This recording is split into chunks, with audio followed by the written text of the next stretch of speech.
segala cita-citaku, masa depanku menjadi milikmu. Jadikan kami terangmu di tengah kegelapan dunia, membawa bangsa-bangsa kepadamu. Tuhan, ini kerinduanku bagimu Tuhan, seluruh hidupku. Pakailah Tuhan bagi kemuliaan-Mu, genapi seluruh rencana-Mu, sampai bumi penuh kemuliaan-Mu.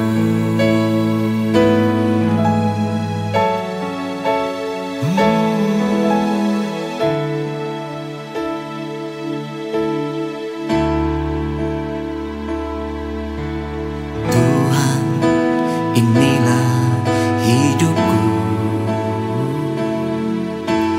ku serahkan padamu segala cita-citaku, masa depanku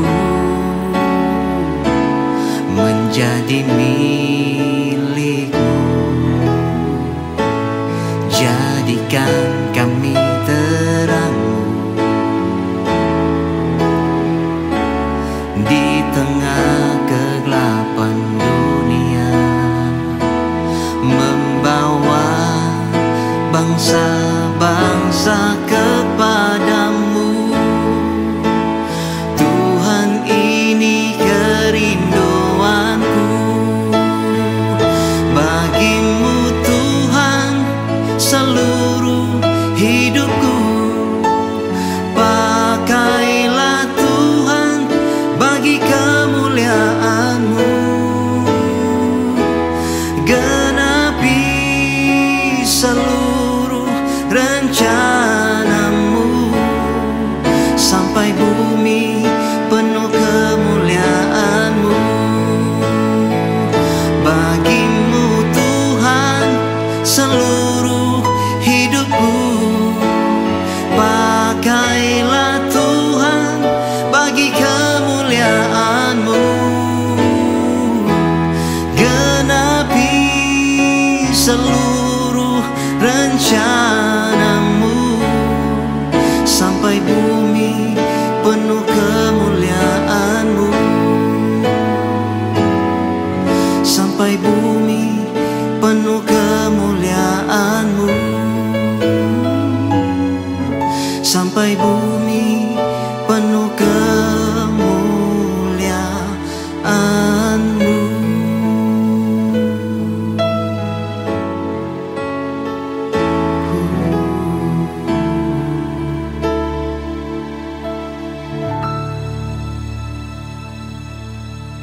Haleluya, Shalom.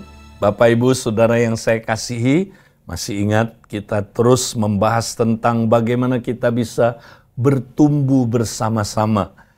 Nah, Saudara, kita bisa bertumbuh bersama-sama kalau kita, Saudaraku, mengerti bagaimana kita, Saudaraku, hidup di dalam tubuh Kristus dan kita bergantung kepada pekerjaan Roh Kudus. Nah, ingat Saudaraku, ya, tanggal 8 yang lalu adalah hari Pentakosta. Nah, karena itu Saudara, kita bukan hanya perlu menselebrate, merayakan Pentakosta, tapi kita betul-betul menghayati Pentakosta itu, Saudara. Ya, apa pekerjaan Roh Kudus di dalam diri orang percaya dan di dalam komunitas orang-orang percaya, Saudara.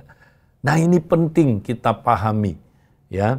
Di dalam hari Pentakosta, Saudara, saya membahas tentang, ya, 7 pekerjaan Roh Kudus ya di dalam kitab Efesus. Dan hari ini saudaraku kita mau memperdalam poin-poinnya. Nah, hari ini kita akan melihat 2 poin. Yang pertama, apa saudaraku pekerjaan Roh Kudus di dalam diri orang percaya dan di dalam komunitas orang percaya, saudara. Nah, yang pertama, saudaraku, perhatikan, Roh Kudus memeteraikan orang percaya, saudara. Ya, saya bacakan Efesus 1 ayat 13 sampai ayat 14. Di dalam Dia kamu juga, karena kamu telah mendengar firman kebenaran, yaitu Injil keselamatanmu. Di dalam Dia kamu juga, ketika kamu percaya, dimeteraikan dengan Roh Kudus yang dijanjikannya itu. Dan Roh Kudus itu adalah jaminan bagian kita sampai kita memperoleh seluruhnya, yaitu penebusan yang menjadikan kita milik Allah untuk memuji kemuliaannya. Haleluya. Nah, saudara, Roh Kudus itu datang, ya, dicurahkan ke dunia ini, saudara, ya, untuk apa? Nah, pertama, saudaraku, Roh Kudus ya dicurahkan, saudaraku, di hari Pentakosta adalah untuk apa, saudara? Memeteraikan orang percaya, ya. Nah, ketika dikatakan, ya, di dalam ayat ini, saudara, di dalam Dia kamu juga, karena kamu telah mendengar firman kebenaran. Jadi kita mesti dengar firman kebenaran, yaitu Injil keselamatanmu. Waktu kita mendengar Injil, saudara, apa yang terjadi? Di dalam Dia, kamu juga ketika kamu apa? Berbuat baik. Amin? Oh enggak. Ketika kamu rajin ke gereja. Oh enggak. Ketika kamu rajin baca Alkitab. Tidak. Ya, rajin ke gereja bagus. Ya, rajin baca Alkitab bagus. Tetapi bukan ketika kamu melakukan perbuatan-perbuatan itu, tapi ketika kamu percaya. Jadi waktu kita percaya, saudara, bang, kita langsung dimeteraikan dengan Roh Kudus yang dijanjikan itu. Jadi Roh Kudus adalah roh yang dijanjikan, saudara. Di dalam perjanjian lama dia dijanjikan, saudara. Nanti Roh Kudus akan datang memeteraikan, ya, orang-orang percaya, saudara. Saat kita percaya kepada Injil, wow, dahsyat sekali. Bukan berbuat baik, saudara. Bukan rajin ke gereja, tapi saat percaya, langsung kita dimeteraikan. Ya, dimeteraikan dengan Roh Kudus yang dijanjikannya itu. Nah, perhatikan, saudara, apa artinya meterai, saudara? Ya, zaman dulu, saudara, ya, kalau raja itu mau kirim surat, saudara lihat gambarnya, ini surat zaman dulu. Ya, bisa terbuat dari papirus atau terbuat dari kulit binatang, ya, saudara. Surat itu digulung, ya. Kemudian, saudara, kalau raja mau kirim surat, maka surat itu disil. Nah, ini dia, dimeteraikan. Ya, jadi meterai itu bentuknya, kalau saudara lihat gambarnya ini, ya, ini salah satu meterai dari seorang raja, ya. Nah, biasanya ada di cincinnya atau di sebuah tempat, ya. Kemudian, saudara, surat yang udah diikat itu kemudian, ya, dikasih meterai semacam lilin, saudara. Kemudian dicap, set, ya. Nah, ketika dicap, saudara, ada tanda gambar raja di situ, maka surat ini sudah dimeterai. Artinya apa? Sudah jadi tanda raja, apa, surat ini adalah milik dari raja itu, saudara. Maka surat ini aman. Ya, ketika dibawa nanti, saudara, nggak ada yang berani buka surat ini ya dan membacanya, saudara. Surat ini juga dipastikan akan aman sampai kepada tujuannya, saudara. Kenapa? Karena sudah ada meterainya, sudah dicap menjadi milik Sang Raja. Demikian juga kita, saudara. Waktu Tuhan Yesus tebus kita, saudara, Dia mati di kayu salib, saudara. Ya, Dia membayar harganya, lunas semua, saudaraku. Ya, harga yang kita mestinya, saudaraku, ya dibayar, Dia lunaskan, saudara. Ya, jadi kemudian Tuhan Yesus, saudara, ya hasil penebusannya, saudara, ya itu ya Roh Kudus memeteraikannya, saudara. Ya, jadi Dia memberi kita cap. Ya, Roh Kudus memeteraikan kita sehingga ya saudara, kita punya cap bahwa kita ini miliknya raja. Bayangkan saudara, ini miliknya raja. Ya, udah dicap ini milik raja di atas segala raja, Tuhan Yesus Kristus. Makanya nggak ada yang berani macam-macam sama saudara. Karena saudara milik sang raja. Wow. Makanya saudara ada jaminan nggak ada yang bisa mengambil keselamatan dari diri saudara. Ya, karena saudara miliknya sang raja. Ya, dilindungi. Sampai kapan dilindungi? Nah, dia bilang begini, saudara. Dan Roh Kudus itu adalah jaminan bagian kita sampai kita memperoleh seluruhnya, yaitu penebusan yang menjadikan kita milik Allah untuk memuji kemuliaannya. Jadi tanda itu, saudara, tanda kita miliknya Tuhan Yesus. Sehingga semua ya hasil penebusan Yesus, ya semua hasil penebusan Yesus akan kita terima, saudara. Ya, sekarang ini Yesus sudah bayar harga. Ya, Dia mati di kayu salib supaya kita enggak mati, ya, tapi kita boleh hidup. Kita tidak dihukum, ya, tapi kita bebas dari hukuman. Nah, hasil penebusan Yesus itu kita alami, saudara. Kita terima hidup kekal, ya. Dan bukan hanya itu, saudara. Tubuh kita ini dijaga, ya, sampai ya karena roh kita udah lahir baru, saudara. Jiwa kita, ya juga saudaraku dilindungi supaya jiwa kita terus diperbarui, ya. Pikiran kita, perasaan kita, kehendak kita, emosi kita, semua bagian-bagian dalam diri kita, saudara, ya itu sudah ditebus oleh Yesus. Bahkan tubuh kita juga sudah ditebus oleh Yesus, saudara. Satu hari kelak, puji Tuhan, hasil penebusan Yesus di kayu salib akan kita terima dalam tubuh kita, saudara. Sehingga kita diubahkan, tubuh kita menerima, saudaraku, tubuh kebangkitan, saudara. Wow. Ya, nah waktu itulah, saudara, semua penebusan Kristus selesai, saudaraku, hasilnya kita peroleh. Ya, jadi roh kita, jiwa kita, tubuh kita, saudara, ya, itu menerima ya apa yang menjadi, saudaraku, ya bagian kita karena penebusan Kristus di kayu salib. Nah, itulah pekerjaan Roh Kudus, saudara. Jadi Roh Kudus itu melindungi kita total. Makanya jangan percaya, saudara. Kalau kita orang percaya sungguh-sungguh, kita bisa menerima cap 666 dari antikris. Enggak mungkin. Nanti saudara baca di dalam kitab Wahyu, siapa yang akan menerima cap 666?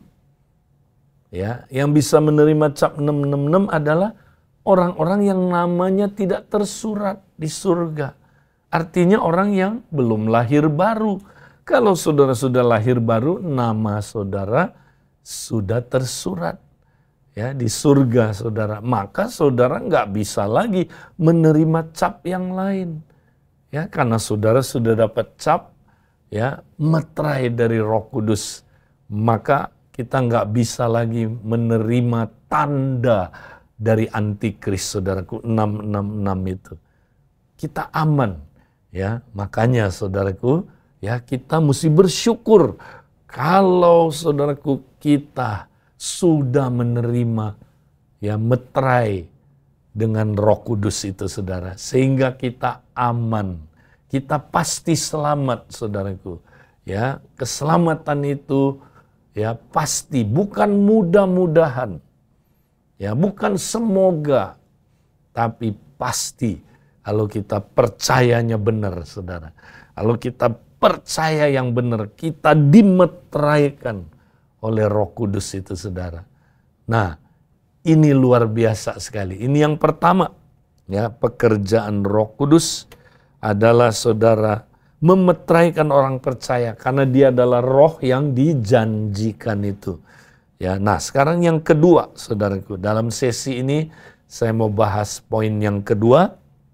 Nah, kalau kita baca di Efesus 2, saudara, ayat 18 sampai ayat 19, dan oleh Dia kita kedua pihak dalam satu roh beroleh jalan masuk kepada Bapa. Demikianlah kamu bukan lagi orang asing dan pendatang, melainkan kawan sewarga dari orang-orang kudus dan anggota-anggota keluarga Allah. Puji Tuhan, saudara. Oleh pekerjaan Roh Kudus, saudara, ya, kita ini beroleh jalan masuk kepada Bapa. Artinya gini, tadinya kita bukan anak, sekarang kita boleh menjadi anaknya Bapa, saudara. Berarti, saudaraku, kita diadopsi, ya, menjadi apa, saudaraku, anaknya Bapa di surga. Nah, dengan perkataan lain, saudara, kita menjadi anggota keluarga Allah. Dalam hal ini konteksnya Allah Bapa. Ya, kita, saudaraku, menjadi anggota keluarga Allah. Ya, kita menjadi bagian dari keluarganya Allah. Ya, makanya Allah disebut Bapa, saudara. Karena kita anak-anaknya. Ya, jadi, saudara, Roh Kudus menjadikan kita apa, saudara? Anggota dari keluarga Allah. Nah, ini penting, saudara. Ya, kalau kita lihat, saudaraku, gereja itu adalah keluarga. Ya, makanya, saudaraku, gereja bentuknya lain sekali. Zaman dulu dengan zaman sekarang, saudara. Sekarang gereja, ya, seperti institusi, korporasi. Ya, seperti apa, saudaraku, ya? Seperti show. Ya, orang datang, duduk, dengar, ya, saudara kasih duit, kemudian saudaraku pulang, ya. Bye-bye, sampai jumpa minggu depan. Nggak ada nuansa keluarganya, saudara. Tapi kita udah belajar, ya, minggu-minggu sebelumnya, saudara, bahwa unit dasar dari gereja, saudara, adalah keluarga. Coba perhatikan, gereja mula-mula, saudara, makanya di situ, ya, adalah keluarga. Di situ ada ayah, ada ibu, ya, ada anak-anak, ada bapak-bapak yang memuridkan anak-anaknya.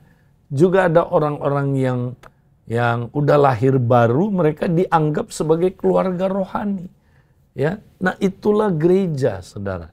Ya, jadi gereja itu bukan, ya, saudara, sekedar pertemuan, tapi ada hubungan. Ya, hubungan di mana, saudara, ada persaudaraan. Ya, ada hubungan, ya, bapak rohani dengan anak rohani. Ya, juga ada hubungan, saudaraku, bapak jasmani, ibu jasmani dengan anak-anak jasmani. Ya, itu semua satu paket ada di dalam keluarga rohani. Nah, saudara, itu bisa terjadi karena Roh Kudus, saudara. Roh Kuduslah, ya, membawa kita sehingga kita beroleh jalan masuk kepada Bapa, sehingga kita bisa, saudaraku, memanggil Dia, ya Aba, ya Bapa. Ya, jadi mari, saudaraku, kita mau hidup dalam keluarga Allah. Ya, nah makanya kita punya hubungan dengan Bapa di surga, saudara. Kita juga, saudaraku, di dalam keluarga rohani, ya, punya hubungan. Ada bapak rohani, ada saudara rohani, ya, ada anak-anak rohani, ya, saudara. Di situ terjadi hubungan yang luar biasa. Nah, inilah, saudaraku, karya Roh Kudus dalam komunitas, ya, sehingga, saudaraku, ya, kita boleh ada di dalam, saudaraku, keluarga rohani yang luar biasa. Itulah karya Roh Kudus yang kedua di dalam diri orang percaya dan di dalam komunitas orang percaya. Tuhan memberkati kita.